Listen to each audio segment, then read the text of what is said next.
Hey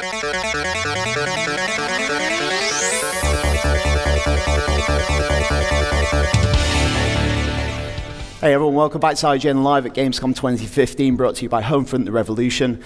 I'm Daniel Krufer, and you're John, and you're Sebastian from the FIFA team. Hello, gentlemen. Hey. Thank you for joining us. So we're going to do two things today. We're going to go through FUT first and talk about a big change coming there, and then we're going to see an entire match played out. So, John, let's start with FUT, should we? Yeah, so this is one of our big new modes for FIFA this year. We're introducing a brand new way to play FUT. So, okay, so for people who might not be in the know, FUT is FIFA Ultimate Team. Yeah, it's like an insanely popular way of playing FIFA. Yeah, it's by far our most popular mode. We have a huge amount of people that play it each week. A great community around it, and we've been looking at Ultimate Team for the last few years, trying to figure out. We've done a lot of great features and upgrades throughout the year, but this is really a huge innovation for us. It's the biggest new way to play FUT that we probably delivered since FIFA 09. Okay. So how it works is you basically have it's a competition structure. You can choose from single player or online. In this case, we're playing our demo that we have here at Gamescom. So we're playing single player.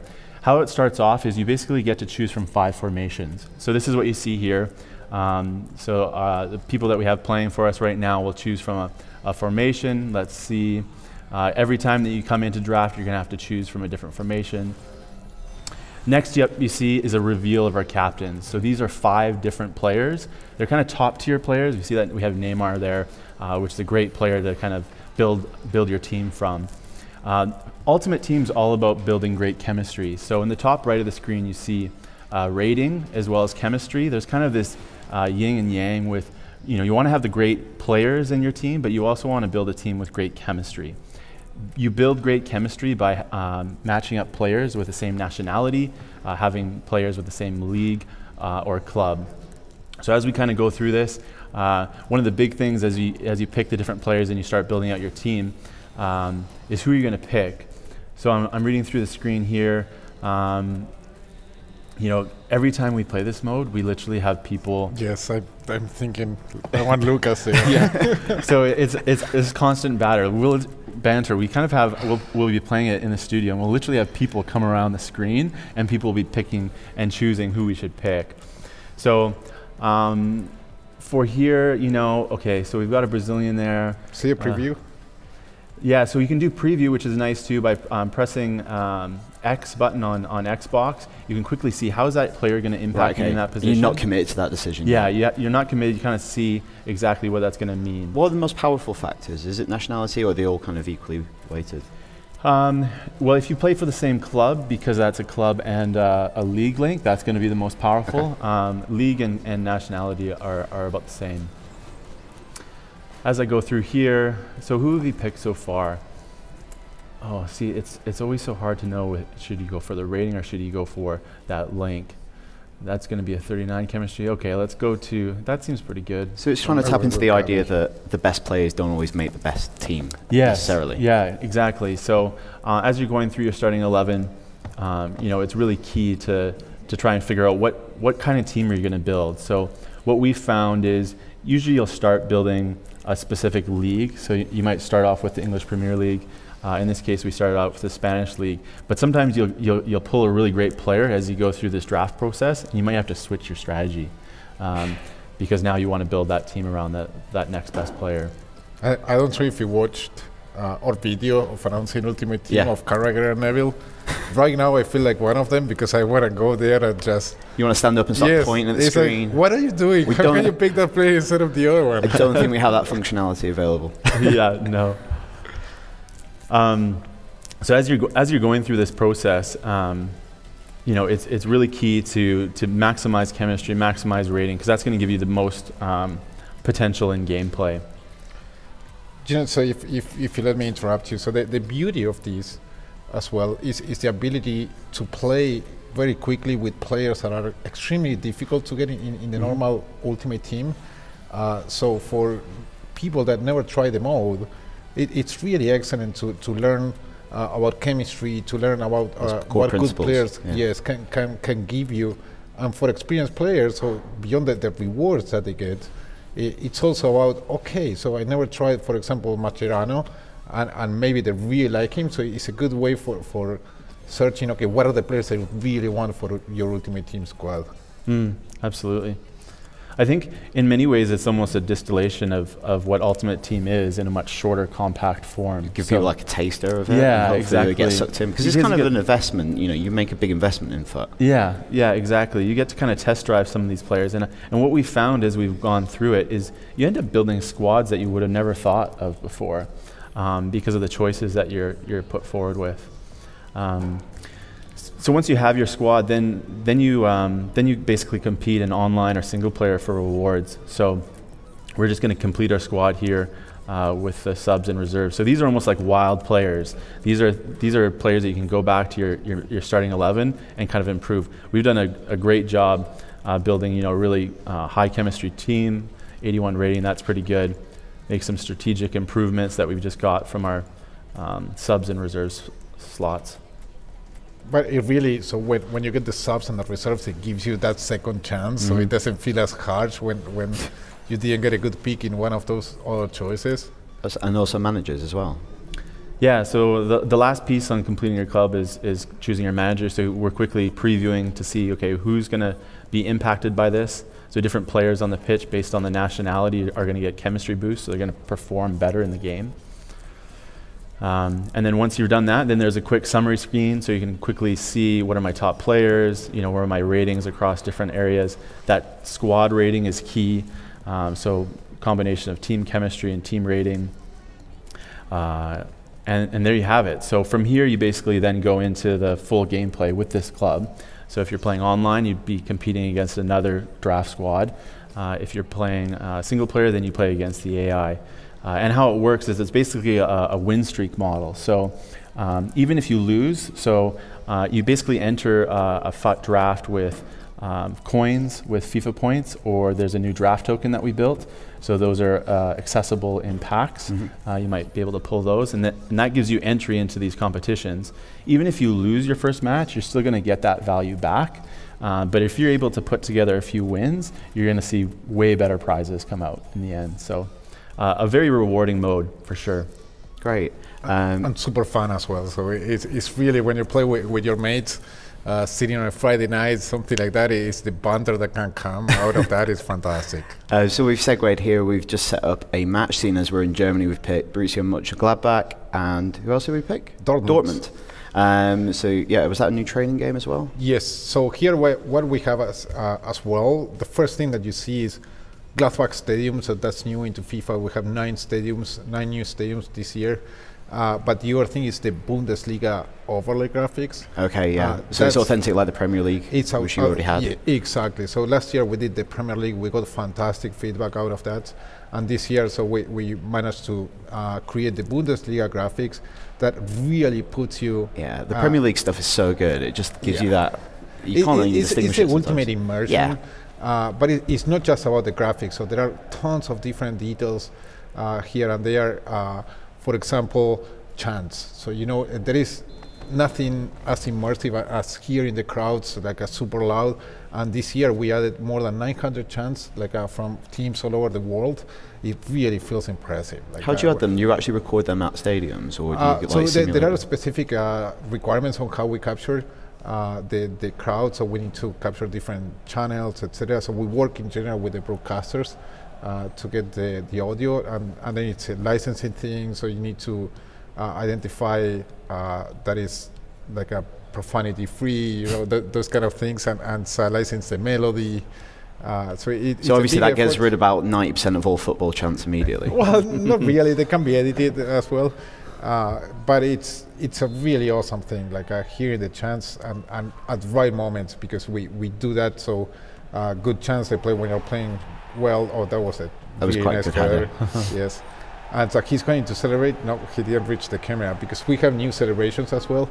And some of those, when you can run directly to the cameraman, that they're having the handycam around there, and you do stuff for the camera, and you see that, or you can go and celebrate with the subs. But we can talk a little bit more about gameplay. General gameplay. Yeah, is there anything like in FIFA 15 that you kind of wanted to address going into 16 particularly? Yeah, the main piece of feedback that we got was that when playing online, Players like Cristiano Ronaldo and Bale, like super speedy wingers, they were extremely difficult to stop. Yeah. And we took that to heart, and this year one of the key words for us was balance. You know, we really, truly wanted to have a game that felt balanced all over the pitch, but it not only balanced all over the pitch, it was innovating all over the pitch. So we have what we call confidence in defense. A lot of work went into defense with defending agility, that is adding a lot of animations and improvements and polishing here and there to actually counter those situations of Bale and Cristiano Ronaldo. So you're giving people, when they're defending, more tools to kind of combat that, because you can like do second tackles. Exactly. So we have a new tackling mechanic. So when you slide tackle, so when you're on the ground, you can press it again, and the player will get up. Yeah. So it really brings slide tackle to become useful again. Yeah. In a sense, it was a hit or miss. So people stopped using it a bit because it was too harsh the punishment for missing it. But now with this extra opportunity, in a sense, you want to use it again. But it's not just about that. The players are much more intelligent in terms of deciding or realizing when there is going to be a ball possession change, so they come back faster to position. They are much smarter into deciding to mark space or the man. And in terms of the midfield and defending as well, they are much more aggressive for what is the interception intelligence, what we call. So they're really, really covering those passing lanes. So the game is no longer, so the midfield is no longer a transit zone, but it's really battle for possession again. Yeah, because I've played the game a few times, and you find that when the ball zips through midfield, like you'll find a midfielder will stick out a leg, as they would do. Yeah. They don't just let it go by them. Yeah, it's true to real life, and really wanted to bring that value for possession back. But what that allows as well, so defending became so powerful that it allowed us to innovate into the attack. So one of those is passing with purpose. That is to counter those interceptions. So it's a new type of pass that is a low pass, very strong, that is, okay, I want to send it to this particular guy, but the pass receiver needs to be in a good position, because otherwise that first touch is not that good, so it has a lot of error. It really brings a lot of all of the pieces together to make it really balanced. Is that a modifier to a regular pass? It's Can you not do a it modifier. It is on 2 or right back. Okay. And yes, it's when you pass, they are doing it right now, so you see how strong it is, and it really feels awesome. But can you do that on a through ball as well, or is it just? No, it's just regular with the normal pass. ground pass. But in addition to that, into the attack, it's about creating more moments of magic. I think we're going to see another feature now, that is, if it wasn't a penalty, the vanishing spray. This is used in this became a so lot famous of the at the leagues World now. Cup. Yes. So okay, we don't have it in the scene there, but you can see the referee walking to the wall and just doing that. So these little touches that really make the game much more authentic and immersive. They are fantastic. And as I was mentioning, like in the attack, the other fantastic thing that we did, the other innovation, is what we call no-touch dribbling. So we got inspired in Messi. So Leo Messi is a player that when he dribbles, one of the things that he does particularly well is, without touching the ball, just moving his body, like doing body feinting, to leave players behind. And we took note of that, and we watch a lot of football in the office. So we are from all over the world, and we watch every single league that you can imagine. And we wrote down, like, okay, so let's watch League 2, League 1 in England. Argentina First Division is what I watch.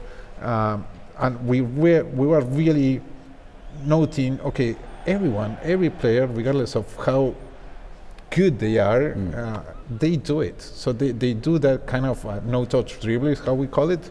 And so Messi, Neymar, they do it all the time in a brilliant way. But you go to a League 2 game and you will see somebody doing it. And we say, okay, we need to do this. We need to do this into the game. And with a modifier, when you're dribbling as well, you do this no-touch. Let's see if the guys can get it while playing. It's particularly effective when sprinting, but it has multiple layers. So you see how he was moving the body a bit. you need to do it like in precise moments. Yeah. So for Well, being I've played it a effective. few times, and it allows you to like body swerve and kind of fake people out as well if you want to use it at a very high level. Yes, so it has a lot of different layers, so it will take some time to master, but it really feels fantastic when you leave players behind with that. So overall, so innovation all over the pitch is what we say, that because really that's how we feel it. It's a really truly balanced game. We're very, very happy of the state of it. We also did a lot of different improvements in the goalkeepers. You know, there was another area of feedback that we got last year. We were very proud of what we did last year. Because you did a lot of work on goalkeepers. Yes, it was free writing the goalkeeper. That is not easy thing. So the goalkeeper makes a mistake and you're done. But very proud of what we did. So it allows us now to really go deeper with it. So we did a huge swipe of like videos on that the community was sending us to just go every single issue, getting our embedded QA team, reproducing in our testbed, and just improving and fixing and polishing the hell out of all. So it's quite hard in the new game, as I understand it, to like kind of trick keepers. Like if they're backtracking to their line, the ball might not go over their head. They can tip it while running back. Yeah, we didn't have enough coverage of animation in those situations. That's what we found out after reproducing all the issues over and over. And so we went into the motion capture studio and captured more and more and more. And all of those are now there. So it's really good. It feels fantastic, the game. I encourage everyone to try it out. So if you're here at Gamescom, so you can do it in the EA booth on the show floor. So you can try both draft and normal kickoff, normal gameplay. But it's fantastic. And outside this, so we were talking just a piece of this. So we're introducing other new ways to play, like women's football. So we have 12 national team. It's fantastic after the World Cup as well. There was, all the people watching that and really realizing that women's football, it's part of football as well. Yeah, it was great because that was the announcement that actually led the announcement of FIFA 16 was the 12 women's teams. It's interesting with that. Is the gameplay different in any way for the? It is. Yeah. So it is. What are those kind of differences? So I tell you, primarily I think so. EA Sports FIFA is a celebration of the world of football. It's a celebration of football, and football is worldwide. Women's football is part of that, and that's why it must be there as well.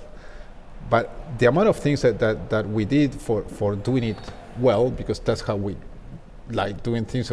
That's our aim, is always doing it as perfect as we can. So what we did is we have audio, like the crowd, that we recorded specific women's matches to capture the crowd audio and put that into the game. Player calls, just the localization of the game. So English is primarily neutral. So the player, it works both for women and men. But if you check Portuguese, Spanish, French, it's gender specific.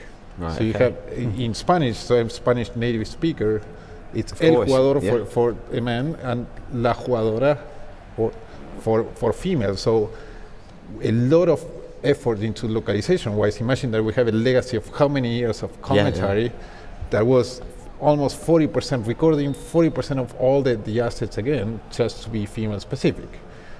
So we have in English as well, like she shoots, she passes, those kind of things. And like a commentary about talking players like Abby Wambach, like a really banter about the stuff. So that's just audio and localization. But then gameplay, the big discussion was our attributes. And the attributes, we decided, okay, women are just comparable with women, so we are not going to do a 94 Messi comparable to a 93 Alex Morgan. And based on that, so we went through every single component that we have on our gameplay systems, and so we used the necessary modifiers so gameplay feels authentic to women football as well. Like that, so women's football, you have much more space, it's less physical, and in general, so players tend to shoot high the ball because keepers are not as tall.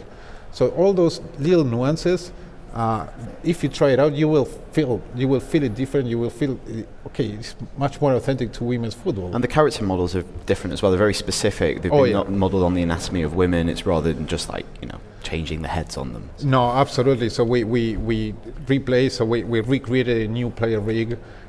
So we have new body scaling technology. We optimized the rendering so we could do physics on the ponytails, because most of the players, female players, use ponytails. Yep. So we have physics for each ponytail, it's fantastic, you know. And then we also capture the likeness of most of the players. It's a true representation of women's football, and I'm really proud of it. And the other big feature that I want to mention is a trainer. So we like people to get into the game, to learn the game faster, and even experienced people to learn new ways of how to perform the game. There is a trainer.